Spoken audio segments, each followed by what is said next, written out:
6 کاری که اگه میخوای همیشه در اوج بمونی نباید هرگز انجام بدی. اول، هیچ وقت درباره رویاهات با کسی صحبت نکن. یادت باشه دهانتو مثل ماهی بسته نگه دار که به قلاب گیر نکنه. هرچی کمتر بدونم قدرت بیشتری داری. دوم، زیاد درگیر مشکلات دیگران نشو. مثل اینکه خودت مشکلات باشی. اینطوری به مرور زمان خودتو گم میکنی. سوم، برای آرامش احساسیت به دیگران تکیه نکن.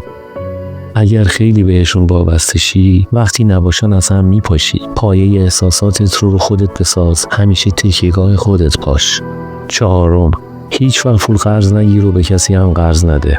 پول میتونه رفیقت رو دشمن کنه و تو رو به گدا تبدیل کنه. پولتو نگه دار، احترام تو هم همینطور. پنجم، بیشتر از چیزی که در میاری خرج نکن. یه چاه برای خودت میکنی که بیرون اومدن ازش سخته.